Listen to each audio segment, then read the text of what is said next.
So there's a lot happening in politics and general news across the country. KwaZulu-Natal, of course, is a province that's always in the news. And that's where we find our reporter, senior journalist Siphamandla Goge.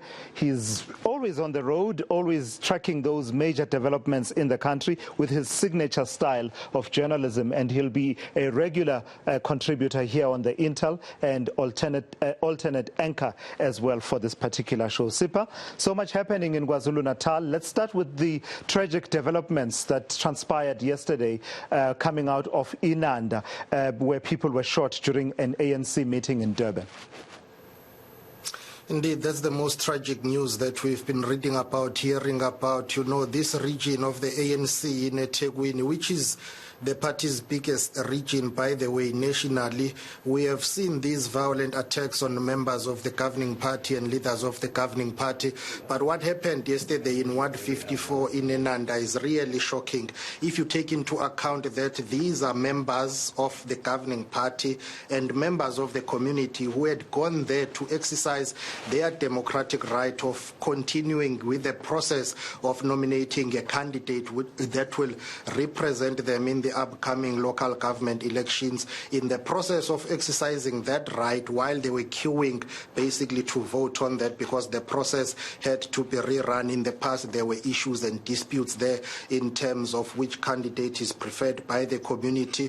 Across the country within the ANC, we have seen claims and allegations that some people say, well, the candidate that they will nominate and select will be removed and replaced by the one that will be preferred by certain people. So yesterday that process was underway really to correct that process and to make right what has been alleged to have been done wrong. But in the process, people were gunned down execution style. There's no other way to explain it. If you will have a car driving by and just opening fire, it tells you that the entire aim was to assassinate people. And this happens in broad daylight, Tulasizwe. And I can tell you that what is worrying about it is that we are literally weeks away from the local government elections, which should be free and fair. But with these things building up or leading up to the local government elections themselves now, it tells you that people from that ward will be scared to go out and vote or to express their views if they will be met with bullets and fire. So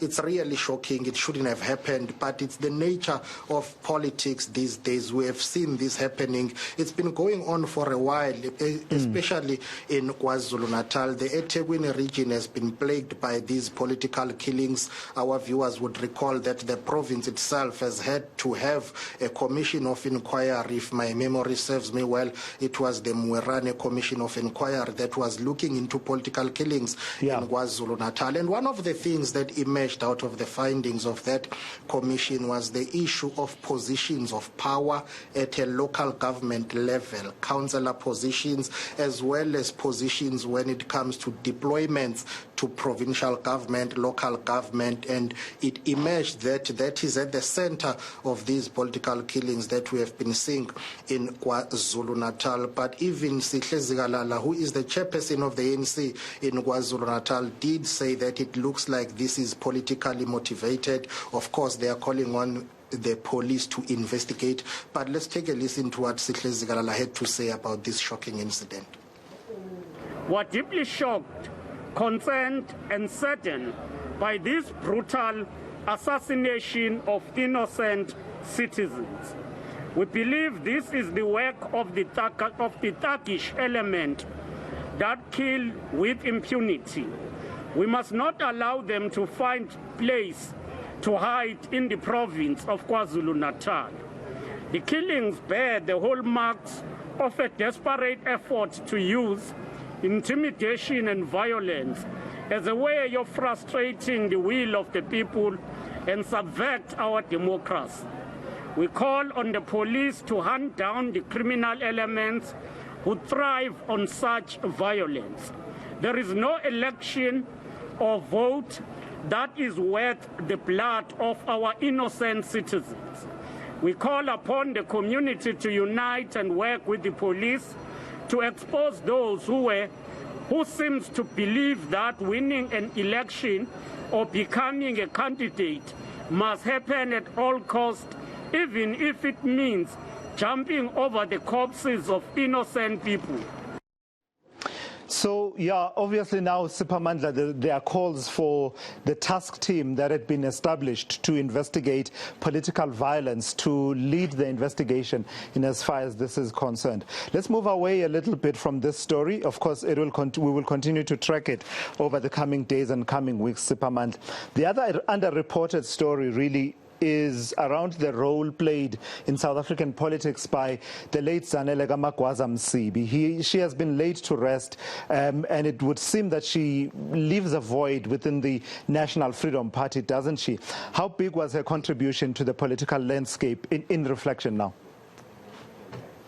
It was very massive. Remember, this is someone who started the National Freedom Party from scratch. Even though it was a breakaway from the IFP, she did take a sizable number of supporters and voters of the IFP when she decided to leave the IFP and form the NFP in 2011. It's someone whom I think South Africa has not really honored and acknowledged her contribution in terms of politics in the country and leadership. Before forming the NFP, by the way, this is someone who was the national chairperson of the IFP. She was one of the senior leaders of the IFP in a male-dominated leadership setup of the IFP at the time. She was seen as one of the future leaders of the IFP, and I think that is one of the reasons that many people within the IFP at the time were unhappy with her. Hence, she had to leave the IFP after being frustrated to form the NFP. But if you look at her track record in terms of community development and engagement, she was the mayor of the Zululand district municipality, one of the biggest district municipalities in KwaZulu-Natal, and in terms of service delivery, she was regarded as one of the best performing district mayors at the time. I think she's one of the longest serving mayors of that district in northern KwaZulu-Natal. When you talk about Zululand district, you include areas such as rural Nongoma, Ulundi, Edumbe, Uphongolo.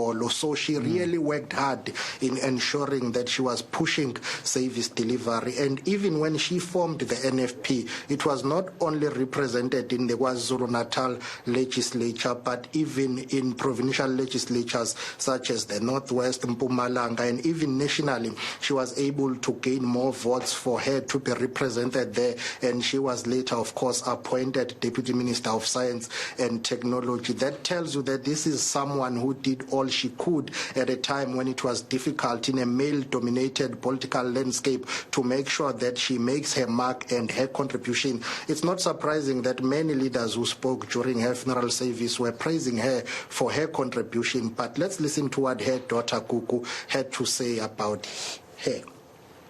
My mother was the strongest woman I knew. My mother was fun. My mother was laughter. Mawubona umama befuna ukuhleka njalo at all times. Efuna njalo ukuthi abantu bejabule, efuna njalo abantu ukuthi babe fulfilled empilweni zabo in every sense. And today she lies here. Usewuqedile umsebenzi wakhe. So many people were concerned, especially about me. Ngoba bebazi kahle kamhlophe ukuthi my mother was, I used to call my mother a king. My mother is a king. She is above even a queen. Because angikaze ngimbone umuntu osifazana onesibindi kanje.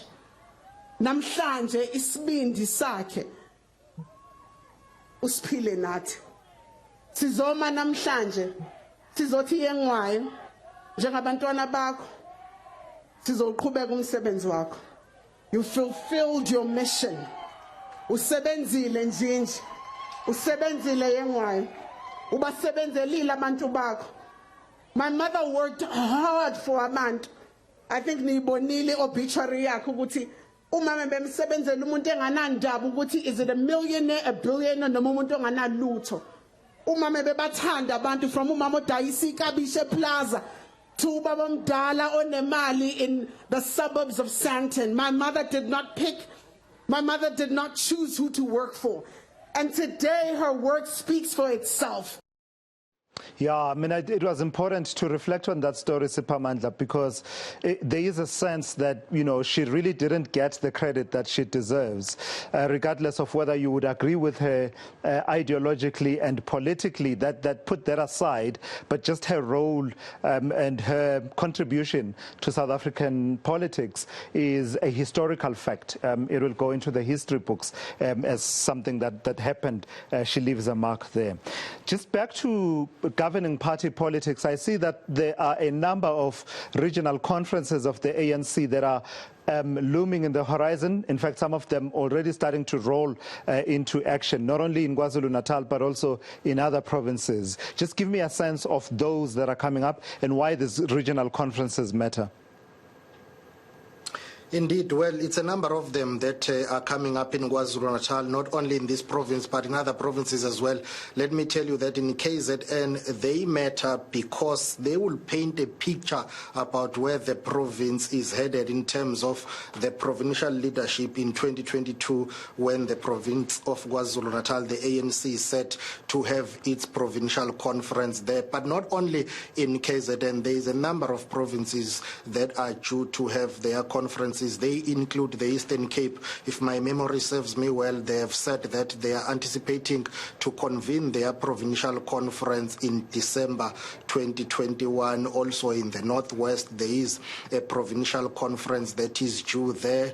Also, you go to Limpopo province and others. So regional conferences matter because before you have your provincial conference, you need to have these regional conferences. And that is where you get a picture and a political indication as to where the wind is going in terms of who will emerge victorious as either the provincial chairperson or the provincial secretary. So in KwaZulu-Natal, 2 regions have successfully convened their conferences. We are talking about eMalahleni region, which is in Newcastle. There is also the Far North region, which is in Ejozini, Umkhuze, and those areas if you go to far northern KwaZulu-Natal. But interestingly, there is an outstanding region that many people are looking forward to, and that is eThekwini, the biggest region of the ANC, with about 110 branches, if I'm not mistaken, a membership of more than 55,000. But also there is another region that is key here, and that is the Moses Mabhida region in the capital city of KwaZulu-Natal in Pietermaritzburg. So that region is also key. Many people are looking forward to that regional conference. It's regarded as one of those regions that are really not happy with the current leadership of the province of KwaZulu-Natal in terms of ANC leadership. In eThekwini, Zandile Gumede is set to be contesting for the position of the chairperson of the region. So all of those regional conferences will influence the provincial conference, and that tells you that going to 2022 conference of the ANC, you are likely to get a sense of where the province is going to go. Yeah, by the way, that's part of the timeline that we're firmly within now, right?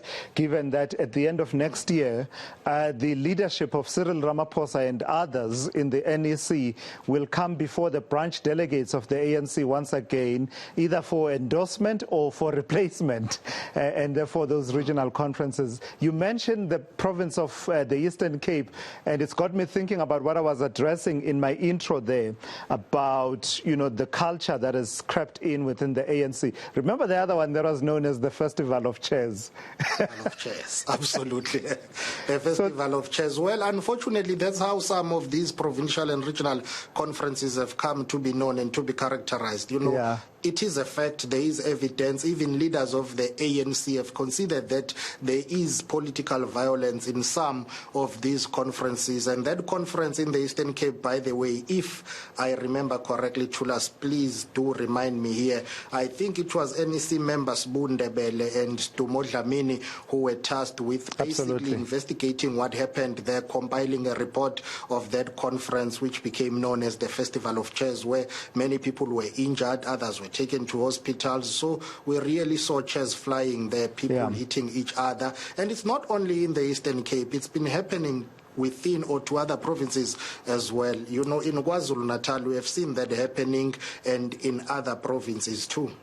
Yeah, in fact, we can joke about it, but it's actually no laughing matter because it is on the same scale in terms of, if you were to think of it like the Richter scale, perhaps lower, registering lower in terms of that scale compared to what happened in Inanda, for example, in terms of the culture of political violence, the ills that, the ANC leaders have been talking about. And then lastly on ANC matters, you mentioned the eThekwini Regional Conference. Also, if we jog back our memory, we remember that it had to be convened at least 3 times the last time when James Ngomalo was still there contesting against the person who would then eventually become Zandile Kumete, who would become the regional chairperson. Indeed, and it's always one of the hotly contested regional conferences. eThekwini is strategic for the ANC in many aspects. Never mind that it's the biggest region of the ANC nationally, but also there is always that drive, to try and have control and influence over this region of eThekwini. In the past, we have seen a pattern in the ANC politics whereby anyone who wants to emerge as the provincial chairperson of the ANC in KwaZulu-Natal will need the biggest support from eThekwini region, which is the biggest region. So it's really at the heart of this politics of the ANC in KwaZulu-Natal, but also nationally. Remember, all leaders who want to become presidents of the ANC, when they crisscross the country, they visit the branches and regions, they make sure that they try to get that political support from the ANC eThekwini region, because they know that once they've been endorsed by this region of eThekwini, then they are clear with their political path to emerge as the front runner there in terms of ANC leadership. But it was different with Cyril Ramaphosa as the ANC president, because in 2017, ANC eThekwini region, led by Zandile Kumete, was sympathetic and it supported most branches, not all of them. There were those who supported Cyril Ramaphosa, but the majority of them endorsed Dr. Nkosazana Dlamini Zuma. So the ANC politics in eThekwini is very interesting. All right, let's look at the week ahead, Siphamandla, very quickly before we run out of time. I think let's for a moment park the ANC and their candidate issues, because with the ANC, it's all consuming in terms of attention that it demands. Let's talk about election campaigns. I've seen that in the area, at least where I live and where I drive to get to work in Johannesburg, it seems to me 3 parties are quite busy. The EFF is very busy, very, very busy, with people actually walking up to people and trying to recruit them into joining the EFF. I've seen Action South Africa, even though they position themselves as not being a political party, saying if you are tired of politics, we are your people. And then I've seen the DA. It's glaring, though, that the ANC is yet to come out with its own thinking and strategic. They're having that strategic workshop today, in fact, this weekend, right? Indeed, and well, they are running out of time to launch their election manifesto for the local government elections. In KwaZulu-Natal, since I've been here from last weekend, I can tell you that the EFF is very busy on the ground. Action SA2, I think they've also unveiled their mayoral candidate for eThekwini, which is the only metro in KwaZulu-Natal, as well as the DA. I think John came to KwaZulu-Natal last week, and they are busy with other parts of KwaZulu-Natal in terms of campaign. We haven't seen much of the IFP. We understand that while they are planning to have their election manifesto launched, they are still deciding whether to do it at a local municipality level, whereby candidates will do it themselves, but they may have one provincial one or one national one. But really, in terms of campaigning, I think throwing forward to next week, we are likely to see political parties, ensuring that they make sure that they go all out to campaign, because they don't have time. Remember, there were doubts about this election, whether it was going to go ahead this year or early next year, but we are here now. The Concord did issue out that judgment to say, well, it has to happen before 1 November. Dr. Nkosazana Dlamini Zuma, Minister, announcing that on the 1st of November, South Africans will be voting for their councillors. So many political parties don't have time, but we have seen those 3 parties really working hard to ensure that they are campaigning, and going forward, we will see more of that.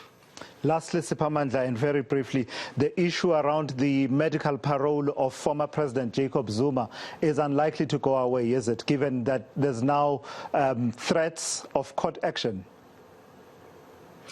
Not anytime soon. You know, the threat of court action by some opposition political parties, the DA in the main, and some, you know, concerned South African citizens who've been saying, well, we do not agree with the decision that has been taken by Arthur Fraser. We know that he has defended the decision, saying, well, everything was above board. He played according to the book. There was nothing wrong that he did. So we are going to see some political noise moving forward around former President Jacob Zuma, especially when he's released from hospital to go back home.